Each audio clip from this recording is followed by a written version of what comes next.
Hello friends, welcome to my channel. Friends, बात करने वाले हैं हमारी स्पीडी की करंट अफेयर की सीरीज़ के बारे में। और आज का हमारा टॉपिक है करंट अफेयर्स में समसामयिकी विविध। और ये आज हमारा स्पीडी की करंट अफेयर का लास्ट वीडियो है। तो चलिए वीडियो को शुरू करते हैं। पहले बात करते हैं रिजर्व बैंक द्वारा जारी नवीनतम मौद्रिक दरें। तो ये दरें बहुत ही इंपॉर्टेंट है, एग्ज़ाम में पूछी जाती हैं। तो चलिए देखते हैं। सबसे पहले बैंक दर कितनी है, तो ये है 5.65%। रेपो रेट है 5.40%। रिवर्स रेपो रेट है 3.35%। CRR है 4.5%। SLR है 18%। MSF है 5.65%।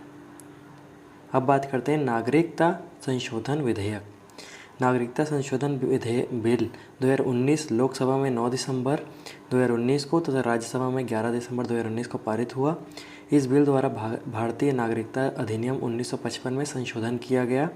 साथ ही दोनों सदनों द्वारा पारित विधेयक 12 दिसंबर 2019 को राष्ट्रपति के हस्ताक्षर के बाद ये कानून बन गया। अब 11 साल के स्थान पर 5 साल भारत में रहने वालों को नागरिकता दी जाएगी। नागरिक अधिनियम 2019 का मुख्य उद्देश्य अफगानिस्तान, बांग्लादेश, पाकिस्तान के उत्पीड़ित अल्पसंख्यकों को नागरिकता प्रदान करना है।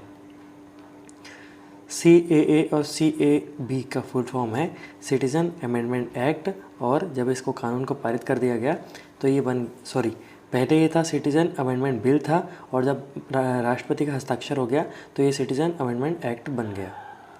सुरक्षा परिषद के नए अस्थायी सदस्य 1 जनवरी 2021 से भारत, आयरलैंड, मेक्सिको, नॉर्वे और केन्या संयुक्त राष्ट्र सुरक्षा परिषद के 5 नए अस्थायी सदस्य बन गए।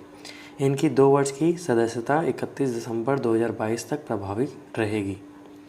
नेक्स्ट है दादरा और नागर हवेली तथा दमन और दीव के विलय के पश्चात 26 जनवरी 2020 से केंद्र शासित प्रदेशों की संख्या 8 हो गई है। नेक्स्ट है भारत का नया संसद भवन। इसके जितने भी इम्पोर्टेंट फैक्ट हैं वो देखते हैं। नए संसद भवन की आधारशिलता प्रधानमंत्री नरेंद्र मोदी ने 10 दिसंबर 2020 को रखी, जिसका निर्माण सेंट्रल विस्टा परियोजना के तहत 2022 में होगा। नए संसद भवन के निर्माण का ठेका टाटा प्रोजेक्ट लिमिटेड ने 861.9 करोड़ रुपये में लिया है। भवन का डिज़ाइन HCP डिज़ाइन एवं प्लानिंग कंपनी ने किया। नए संसद भवन का आकार त्रिभुजाकार है और 4 मंजिला होगा। नया संसद भवन में निर्माण में कुल 971 करोड़ रुपए खर्च आएंगे। नए संसद भवन में 64,500 वर्ग मीटर में फैला होगा।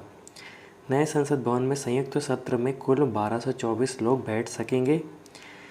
नए संसद भवन में लोकसभा सदन में 888 सदस्य तथा राज्यसभा सदन में 384 सदस्य की बैठने की व्यवस्था होगी। अब बात करते हैं भारत के प्रमुख रामसर साइट की।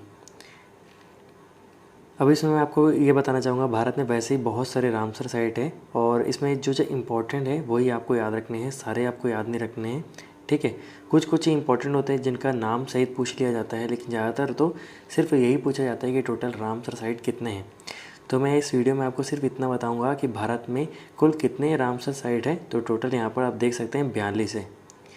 सॉरी, यहाँ पर वो पहले 42 थे, अभी इसकी संख्या बढ़ गई है। तो वर्तमान में भारत में रामसर साइटों की कुल संख्या 75 है। और सर्वाधिक, एक स्टेट में सर्वाधिक रामसर साइट कितने हैं? 14, जो कि तमिलनाडु में। तो आपको यही पॉइंट 2 याद रखने हैं कि भारत में सबसे कुल कितने रामसर साइट है, ये है 75। और सर्वाधिक एक स्टेट में कितने हैं? 14। और आपको एक चीज़ और याद रखनी है, जो कि हमारा 75वां है, जो कि सबसे रीसेंट रहता है, वो आपको याद रखना है। शालबुग आर्द्रभूमि संरक्षण रिजर्व, जो कि 75वां है जम्मू कश्मीर में, ये आपको याद रखना है। अब बात करते हैं कुछ और टॉपिक पे। मिशन चंद्रयान 2 महत्वपूर्ण तथ्य जितने भी ये देखेंगे। तो चंद्रयान द्वितीय को 22 जुलाई 2019 को आंध्र प्रदेश के श्रीहरिकोटा से इसरो द्वारा बाहुबली रॉकेट GSLV Mark 3 द्वारा लॉन्च किया गया, जिसकी लैंडिंग 48 दिनों बाद 7 सितंबर 2019 को चंद्रमा के कक्षा में प्रवेश किया 20 अगस्त 2019 को। लेकिन चंद्रमा पर पहुंचने से 2.1 किलोमीटर पहले इसका संपर्क टूट गया। चंद्रयान सेकंड का महत्वपूर्ण 3 हिस्से थे: ऑर्बिटर, लैंडर और रोवर। लैंडर को विक्रम तथा रोवर को प्रज्ञान का नाम दिया गया था। कुल मिशन में लागत कितनी थी? 978 करोड़ रुपए। इस मिशन के महिला प्रोजेक्ट डायरेक्टर एम वनीता एवं ऋतु करिधल थी। चंद्रयान सेकंड के लॉन्च के समय इसरो के अध्यक्ष के सिवान थे।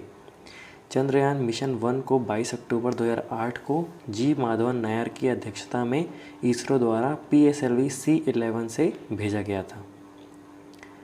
अब बात करते हैं भारत के आगामी लक्ष्य। देश को सिंगल यूज़ प्लास्टिक से मुक्त करने का लक्ष्य 2022 तक। सभी घरों तक बिजली एवं LPG कनेक्शन 2022 तक। दिल्ली मुंबई एक्सप्रेसवे को पूरा करने का लक्ष्य 2023 तक। ब्रॉड गेज रूट्स को 100% विद्युतीकरण करने का लक्ष्य 2023 तक। उर्वरक क्षेत्र में आत्मनिर्भर बनाने का लक्ष्य 2023 तक। किसानों की आय दोगुनी करने का लक्ष्य 2024 तक। पहले वो 2022 तक था, लेकिन वो पूरा नहीं कर पाए, असफल हो गई ये सरकार। अब ये हो गया है 24 तक। सबके लिए आवास मुहैया कराना, ये भी पहले 2022 में पूरा हो जाना चाहिए था, लेकिन ये नहीं हुआ। अब ये 2024 तक होगा। हर घर में नल से स्वच्छ जल आपूर्ति का लक्ष्य 2024 तक। डिजिटल रेडियो लॉन्च करने का लक्ष्य 2024 तक। 100 नए एयरपोर्ट विकसित करने का लक्ष्य 2025 तक। सभी गांवों में ब्रॉडबैंड इंटरनेट पहुंचाने का लक्ष्य 2025 तक। मवेशियों में फुट और माउथ रोग खत्म करने का लक्ष्य 2025 तक। भारत को $5 ट्रिलियन की अर्थव्यवस्था बनाने का लक्ष्य 2025 तक। भारत को टीबी मुक्त देश बनाने का लक्ष्य 2025 तक। पेट्रोल में एथेनॉल को 20% मिश्रित करने का लक्ष्य 2025 तक। दूध प्रसंस्करण क्षमता को दुगना करना, यानी कि 108 मिलियन टन करना, अभी 54 मिलियन टन है, ये भी 2025 तक। विश्व की तीसरी सबसे बड़ी अर्थव्यवस्था बनने का लक्ष्य 2030 तक। राष्ट्रीय रेल योजना को पूरा करने का लक्ष्य 2030 तक। भारत से पूर्ण रूप से मलेरिया मुक्त होना 2030 तक। कुल वाहन में 30% इलेक्ट्रिक वाहन का लक्ष्य करना 2030 तक। HIV एड्स को ख़त्म करने के लिए और मलेरिया उन्मूलन लाने के लिए 2030 तक का लक्ष्य। 500 गीगावाट अक्षय ऊर्जा प्राप्त करने का लक्ष्य 2030। 280 गीगावाट सौर ऊर्जा प्राप्त करने का लक्ष्य 2030। हाइड्रोफ्लोरोकार्बन के उपयोग को 80% तक कम करना 2047 तक। भारत के ऊर्जा स्वतंत्र बनाने का लक्ष्य 2047 तक। मुंबई शहर में शून्य कार्बन उत्सर्जन का लक्ष्य 2050 तक। भारत द्वारा शून्य कार्बन उत्सर्जन का लक्ष्य 2070 तक। और भारत द्वारा नेट ज़ीरो का लक्ष्य 2070 तक। मेरे को तो फ्रेंड्स समझ ही नहीं आ रहा है कि इतने आगे के लोग लक्ष्य क्यों बना के रखे हैं। 2070 के लक्ष्य तय करके रखे हुए हैं। जो लक्ष्य जल्दी बनाना चाहिए, जल्दी उसको अचीव करना चाहिए, हम उसे 50 साल आगे के लिए बना रहे हैं। ऐसे काम होगा। स्टैच्यू ऑफ इक्वलिटी, इसकी बात करें तो प्रधानमंत्री मोदी जी ने 5 फरवरी 2022 को संत श्री रामानुजाचार्य की 1000वीं जयंती के अवसर पर हैदराबाद तेलंगाना में शमशाबाद के पास मुचिंतिल में 216 फीट यानी कि 6.5 मीटर ऊंची बैठी हुई प्रतिमा स्थित की। विश्व की दूसरी सबसे बड़ी प्रतिमा है स्टैच्यू ऑफ इक्वलिटी, जो कि समानता की मूर्ति के नाम से है। स्टैच्यू ऑफ इक्वलिटी संत श्री रामानुजाचार्य की प्रतिमा है। यह प्रतिमा श्री चिन्ना जीयर स्वामी आश्रम के परिसर में भद्रा वेदी नाम की 54 फीट ऊंची बेस बिल्डिंग पर स्थापित की गई है।